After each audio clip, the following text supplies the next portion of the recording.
안녕하세요. 사연을 부탁해입니다. 오늘의 사연을 소개하겠습니다. 대학교 2학년, 벚꽃이 막 피어오르던 어느 봄날이었습니다. 그날은 제 인생에서 잊을 수 없는 날이었다고 해야 할까요? 과 내에서 단연 눈에 띄는 외모로 유명하던 현지가 제게 조심스럽게 고백을 해왔거든요. 진지하게 만나보고 싶어. 순간 가슴이 쿵하고 내려앉았습니다. 혹시나 꿈인가 싶어 몇 번이고 볼을 꼬집고 싶었지만 그녀의 또렷한 눈빛이 현실임을 증명해주고 있었어요. 이현지와 사귄다는 소문이 퍼지자 역시나 주변에서 술렁이기 시작했습니다.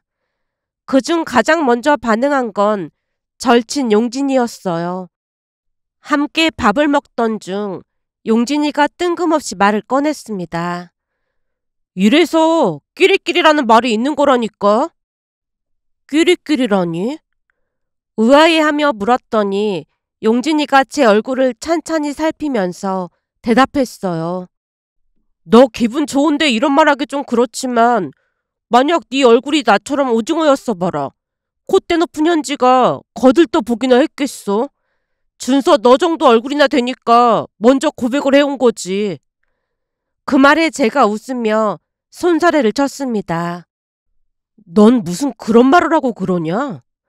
그러자 용진이가 갑자기 말을 흐리며 다시 입을 열었어요. 근데 나도 이건 그냥 들은 건데 말이야.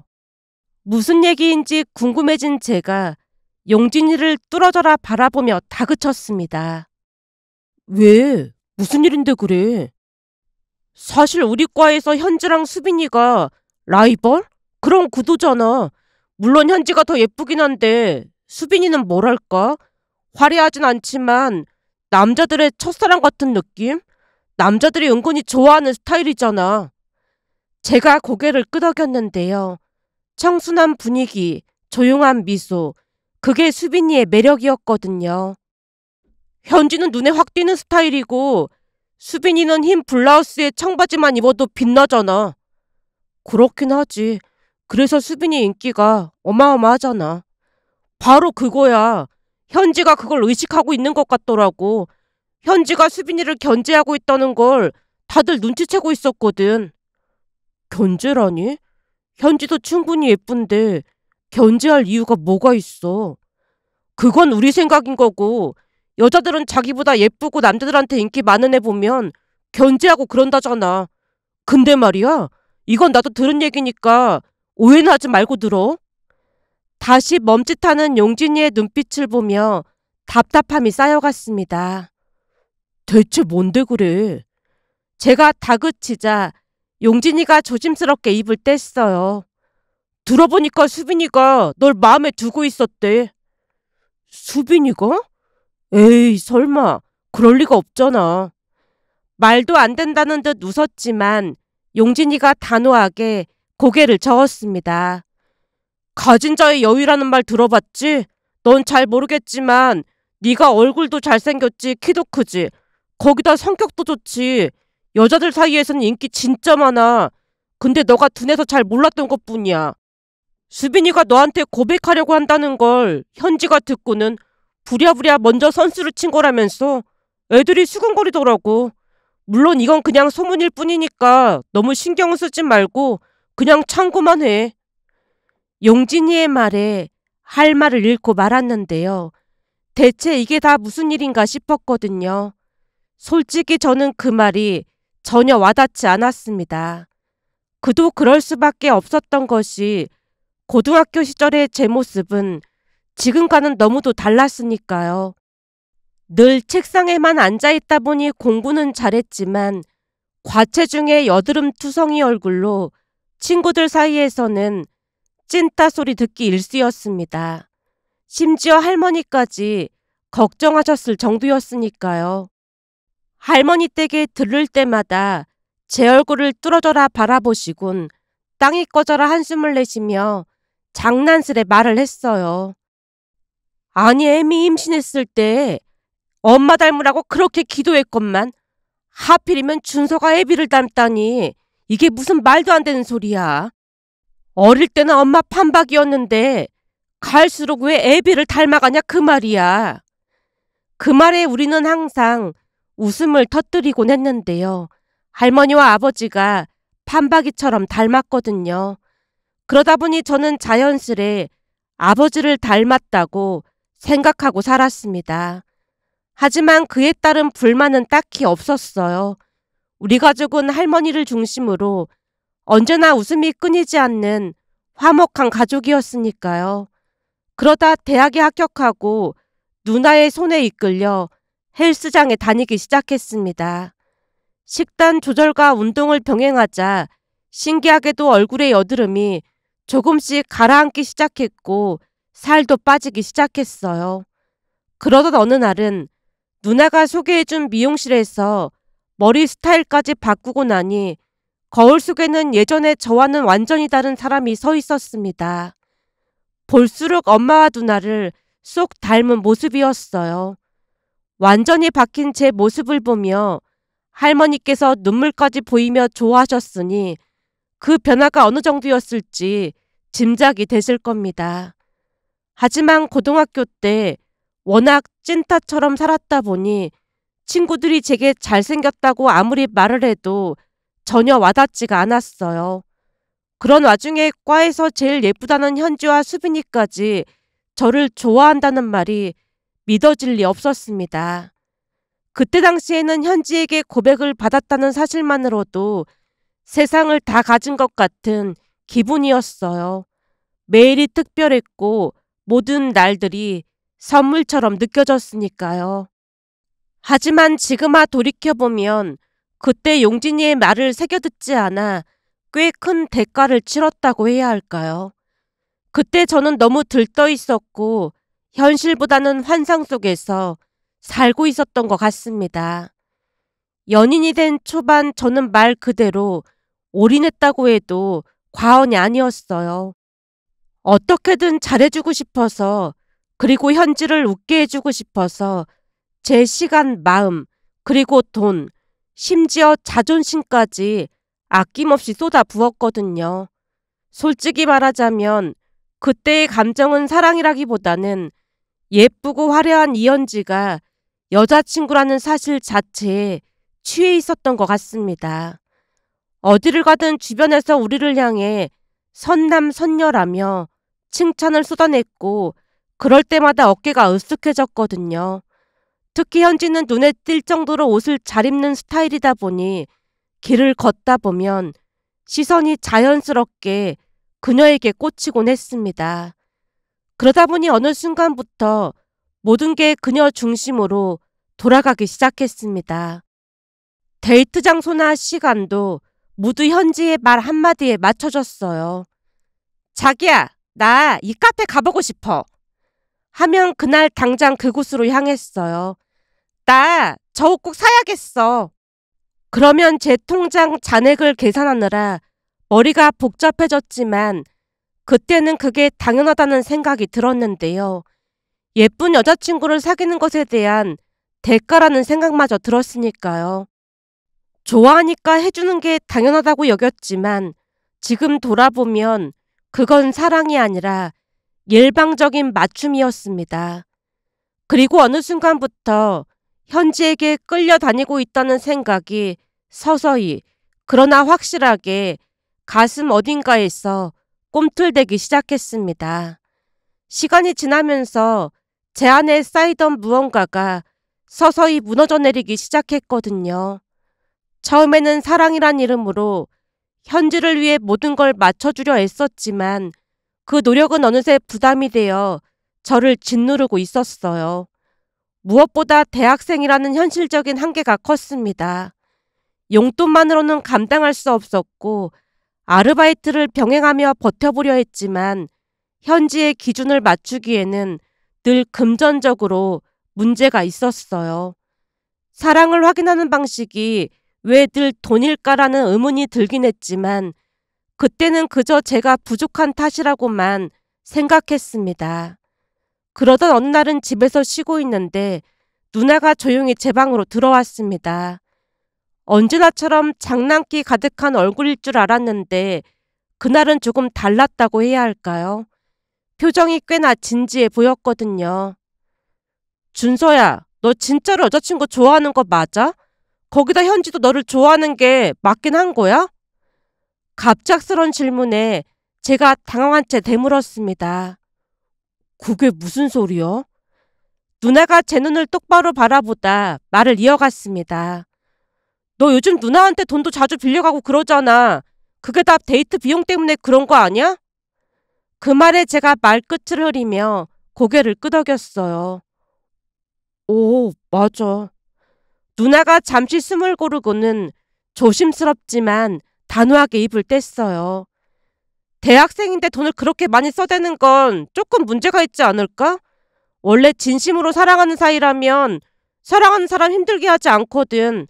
누나가 볼 때는 현지가 조금 이기적인 것 같아. 그러니까 객관적으로 잘 생각해 보도록 해. 그 말을 듣고 멍하니 앉은 채로 한동안 아무 말도 할 수 없었는데요. 누나는 항상 진심으로 조언을 해주는 사람이었기에 그날의 말은 생각보다 더 크게 가슴에 꽂혔습니다. 그때 처음으로 지금 제가 하고 있는 연애가 정말 사랑이 맞는 건지 혼란스러운 감정이 고개를 들기 시작했어요. 그리고 그로부터 얼마 지나지 않아 결국 결정적인 일이 벌어지고 말았습니다. 그 일은 현지와의 관계에 깊은 금이 갈 정도로 그동안 제가 외면했던 수많은 징후들을 한순간에 깨닫게 만든 그야말로 사건의 발단이 되었습니다. 시간이 지날수록 현지는 고마움은커녕 점점 당연하다는 듯 퉁명스럽게 대하기 시작했어요. 뭔가 하나라도 마음에 안 들면 툭툭 불만을 표출하고 불같이 화를 내기도 했는데요. 제가 무언가 실수라도 하거나 그녀의 기준에 조금이라도 못 미치는 일이 생기면 불만을 쏟아냈고 때로는 얼굴을 붉히며 마구마구 화를 내기도 했습니다. 데이트 코스는 늘 제가 미리 준비하곤 했지만 정작 가는 장소 대부분이 현지가 가고 싶다던 곳들이었어요. 여기 너무 가보고 싶어. 그 한마디에 저는 몇 시간이고 검색을 하며 식당까지 예약했는데요. 그런데 막상 도착하면 상황이 또 달라졌습니다. 식당 음식이 입맛에 맞지 않기라도 하면 단 1초의 망설임도 없이 짜증부터 터졌거든요. 이렇게 맛없는 대로 데리고 오면 어떡해? 그 말에 너무도 어이가 없어서 되물었어요. 여기 인스타 맛집이라고 현지 너가 가보고 싶다고 했던 곳이잖아. 하지만 그 말은 더 큰 화를 부르곤 했는데요. 그래서 지금 나보고 잘못했다는 거야? 아니, 현지 너가 여기 와보고 싶다고 몇 번이나 말해서 내가 어렵게 예약까지 하고 온 건데 나한테 짜증을 내니까 그렇지. 그러니까 답답하다는 거야. 내가 가고 싶다고 해도 후기랑 꼼꼼히 살펴봤어야지. 너무 수동적으로 움직이니까 이런 문제가 생기는 거 아니야. 말이 채 닿기도 전에 현지의 얼굴이 화끈거릴 정도로 붉어졌고 날카로운 목소리가 울려 퍼졌습니다. 알았어, 미안해. 앞으로는 잘 확인할게. 그 상황에서조차 저는 사과를 택했는데요. 지금 돌이켜보면 참 어리석었고 그저 눈치만 보는 연애를 하고 있었다는 생각이 든답니다. 그리고 결정적인 사건이 있었는데요. 어느 날은 무더운 여름 주말에 데이트를 하게 되었습니다. 태양은 머리 위에서 장렬했고 숨이 턱턱 막히는 날씨 속에서도 인스타에 올릴 사진을 촬영하겠다는 그녀를 따라 사진을 촬영해주며 여기저기를 돌아다녔습니다.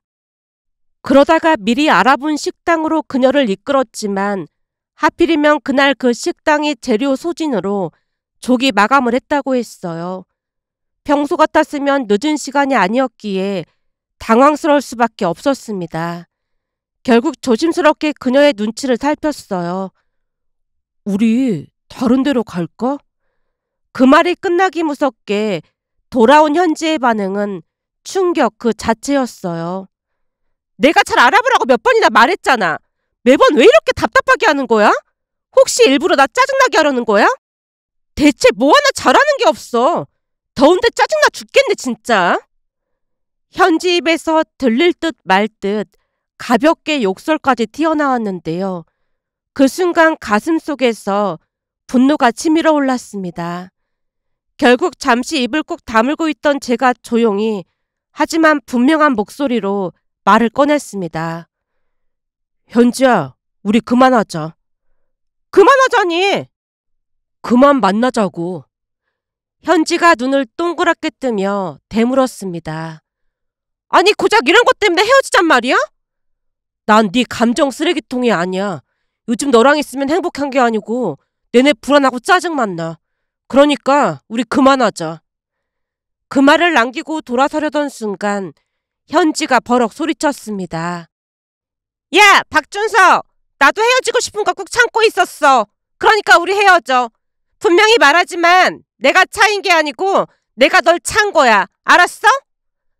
그래 알았어. 내가 차인 거야. 됐지? 그 한마디를 툭 내뱉고 조용히 등을 돌렸습니다. 그 길로 집에 돌아와 휴대폰을 꺼내 그녀의 연락처부터 전부 차단했어요. 메시지와 대화, 사진, 통화 기록까지 모든 걸 지워냈더니 오히려 마음이 편안해졌습니다. 얽매여 있던 족쇄에서 벗어난 느낌이 들었거든요. 그렇게 이현주와 헤어진 뒤 모든 게 끝났다고 생각했지만 정작 진짜 시련은 그때부터 시작되었다고 해야 할까요? 이현지가 학교 친구들에게 제가 바람을 피워서 헤어진 거라는 터무니없는 소문을 퍼뜨리고 다녔거든요. 눈물까지 흘리며 이야기하니 모두가 그대로 믿어버렸습니다. 누가 그 가식적인 눈물 뒤의 진심을 들여다보려 했겠어요. 그저 얼굴 예쁜 이현지가 눈물을 뚝뚝 흘리는 모습에 안타까워하며 하나같이 저를 경계하고 비난할 뿐이었습니다. 그때 용진이만 옆에 있었더라면 그래도 최악의 상황이 되진 않았겠지만 용진이는 집안 형편 때문에 군 입대가 늦어져 그 당시에는 군대에 가 있었습니다. 결국 저는 고스란히 혼자 그 터무니없는 소문 속에 내던져졌습니다. 말도 안 되는 오해 속에서 사람들은 점점 저를 멀리했는데요. 점심시간이 되면 제 옆에 서로 앉겠다던 사람들 대신 어느새 저를 피하는 사람들로 바뀌어 있을 뿐이었습니다. 물론 몇몇 친구들에게 해명을 해보려 애썼는데요. 사실이 아니야. 나 진짜 그런 적 없어. 하지만 돌아온 건 경멸하는 눈빛뿐이었습니다. 그 누구도 제 말을 믿어주지 않았어요. 그렇게 저는 왕따나 다름없는 시간을 보내야만 했습니다. 혼자 밥을 먹고 혼자 강의실을 드나들고 혼자 도서관에 앉아있는 시간이 익숙해져 갈 무렵 현지는 학교 선배와 사귀기 시작했습니다. 그러던 어느 날은 그날도 마찬가지로 학생 식당에서 혼자 조용히 밥을 먹고 있었는데 누군가 제 맞은편에 앉는 느낌이 들었습니다. 얼굴을 들자 낯익지만 가까이 지낸 적 없던 김민정이 조용히 웃으며 말을 꺼냈어요. 같이 밥 먹어도 되지? 난 괜찮은데 너 여기서 나랑 같이 밥 먹으면 민정이 너도 친구들한테 왕따 당할 것 같은데.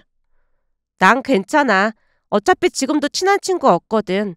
그리고 난 이현지가 퍼뜨린 소문 안 믿어. 다들 이현지 말 믿는 것 같던데 넌 왜 안 믿어? 저도 모르게 그 말이 툭 튀어나왔습니다. 그때 민정이의 입에서 정말 예상치 못한 말이 흘러나왔는데요. 내가 이현지를 안 믿는 이유는 말이야. 넌 잘 모르겠지만 내가 우연히 화장실에 갔다가 잠깐 본 적이 있는데 걔한테 꼬리가 있더라고. 그것도 무려 9개나 달려있었는데 나 진짜 깜짝 놀랐잖아. 뭐? 꼬리? 우리 할머니한테 구미호가 있다는 얘기 듣긴 했는데 내 눈으로 그런 여우를 본 건 진짜 처음이었거든. 우리 할머니가 절대 구미호한테 홀리면 안 된다고 신신당부를 했어. 그래서 난 구미호 말은 절대 안 믿어.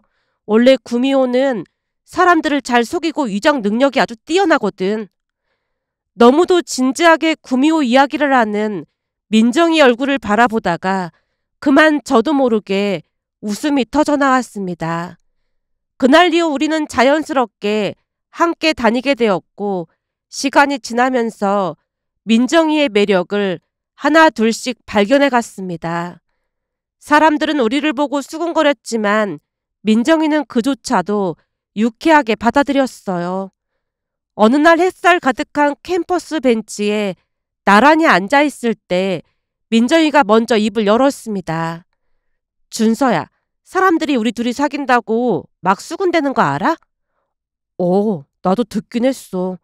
괜히 나 때문에 이상한 소문까지 나고 정말 미안해. 그럼 이상한 소문이 아니게 하면 되잖아.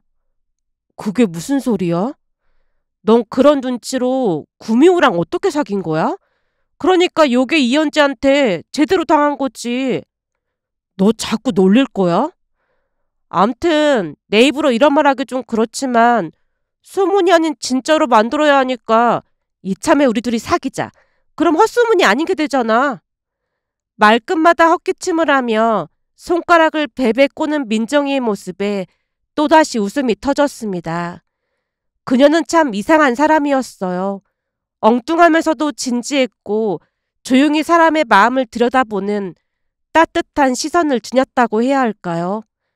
그날은 바로 대답하지 못했지만 며칠 후 조금은 서툴고 많이 떨리는 목소리로 민정이에게 조심스레 고백했습니다.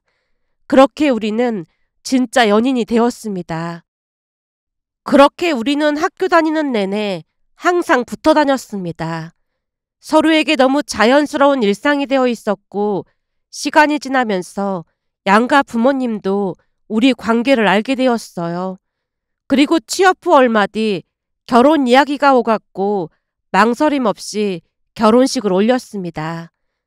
결혼 후 아내는 특유의 유쾌함과 따뜻한 성격으로 가족들과도 잘 어울렸습니다.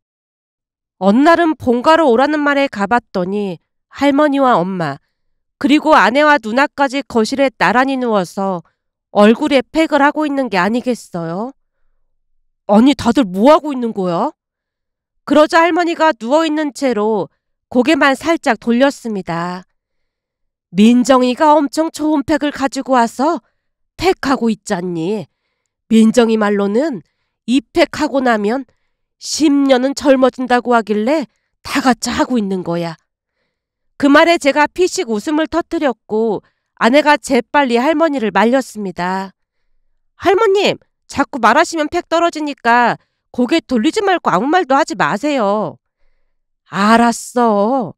근데 민정이는 어쩜 이렇게 긍정적일 수가 있는 거야? 같이 있으면 나까지 기분이 좋아지는 거 있지. 그 말에 엄마도 맞장구를 쳤습니다. 어머님도 그러세요? 저도 그렇다니까요. 민정아, 대체 비결이 뭐니? 그 말에 아내가 웃으며 대답했어요. 그게 저도 사람인데 어떻게 맨날 긍정적인 생각만 하겠어요. 다만 부정적인 생각이 들 때마다 엄청 빠르게 스스로한테 물어봐요. 스스로한테 묻다니? 뭘 물어? 증거 있어? 이렇게요. 왜냐면 부정적인 생각만 든 것뿐 대부분 또렷한 증거가 없거든요. 사실 남편한테 제가 먼저 고백했는데 그때 남편이 저를 안 좋아하는 거 아닐까 조금 망설였어요. 근데 스스로한테 준서가 나 안 좋아한다는 증거 있어? 이러니까 용기가 막 샘솟는 거예요. 그래서 다음날 바로 고백해서 이렇게 결혼까지 했잖아요. 그 순간 거실에는 쏟아지듯 웃음이 터졌고 그 모습을 보며 마음속 깊이 감사함을 되새겼습니다. 얼굴만 보고 사람을 판단했던 철없던 제 자신이 한없이 부끄러워질 만큼 아내는 제 인생에 있어 최고의 선물이었다고 해야 할까요? 그러던 어느 날은 오랜만에 용진이에게서 연락이 왔습니다. 늘 그러했듯 아내와 함께 만나려 했지만 그날따라 용진이가 굳이 단 둘이 보자고 했어요. 약속 장소에 도착해서 자리에 앉자마자 용진이가 심각한 얼굴로 입을 열었습니다. 준서야, 너 이현지 얘기 들었어? 아니, 그때 그 선배랑 결혼해서 미국으로 갔다고 나한테 들은 이후로는 들은 게 없지. 그 선배네 집 엄청 부자라고 하던데 지금쯤 원하던 대로 떵떵거리면서 잘 살겠네. 용진이가 숨을 잠시 고르더니 다소 상기된 표정으로 말을 꺼냈습니다.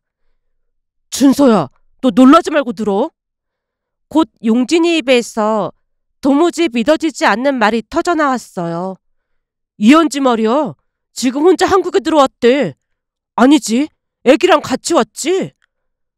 벌써 애기를 낳은 거야? 하긴 결혼한 지 조금 됐으니까. 근데 그게 뭐가 놀랄 일이야. 나도 들은 건데 말이야. 지금 동기들한테 소문 쫙 퍼지고 난리가 났는데 글쎄 이현지가 낳은 애 머리가 금발이었대. 금발? 그럼 거기서 바람을 피웠단 말이야? 그래서 이현지 시댁에서 하도 이상해서 유전자 검사까지 해봤더니 당연히 이현지 남편의 친자가 아니라고 나왔다지 뭐야. 걔 진짜 답 없지 않냐? 그래서 지금 이혼 소송하고 난리도 아니래. 남편이 부자다 보니 할 수 있는 건 전부 다 하겠다고 했대. 그러다 보니 몇몇 친구들한테 돈까지 빌리러 다니고 있는 모양이야. 돈까지? 이래저래 난리가 난 모양인데 애 아빠가 누군지도 모르는 것 같더래. 너 그때 걔랑 안 헤어졌으면 진짜 큰일 날 뻔했어. 그러니까 아내한테 감사하고 살아. 그 얘기를 듣고 말문이 막힌 채 한동안 아무 말도 할 수 없었습니다. 그리고 문득 예전 아내가 했던 말이 불쑥 떠올랐는데요. 내가 봤을 때 이현지 걔 꼬리가 9개 달린 구미호가 분명하다니까? 그때는 웃어 넘겼던 말이었는데 용진이 말을 들으며 등줄기에 서늘한 기운이 퍼지는 게 느껴졌습니다. 그날 밤 현관문을 열자 환하게 웃으며 반겨주는 아내의 얼굴을 보며 괜시레 마음이 뭉클해졌는데요. 생각해보면 사랑이라는 건 처음에 설렘만으로만 이어지는 게 아니라 서로를 있는 그대로 바라보며 따뜻한 눈으로 믿어주고 응원해주는 게 진정한 사랑이 아닐까 하는 생각이 들었습니다. 또한 인생이란 참 신기하고 더없이 놀랍다는 생각이 들었는데요. 그때 당시 아내가 아닌 이현지와 결혼을 했더라면 내 인생이 어떻게 됐을까 잠시 잠깐 생각하다가 몸서리를 치고 말았습니다. 그러면서 곁에 있는 아내에게 진심으로 고마운 마음이 들었는데요. 세상에 이런 기막힌 사연이 또 있을까 싶어 이렇게 글 남겨봅니다. 오늘의 사연은 여기까지였습니다. 즐겁게 보셨다면 구독, 좋아요 부탁드립니다. 고맙습니다.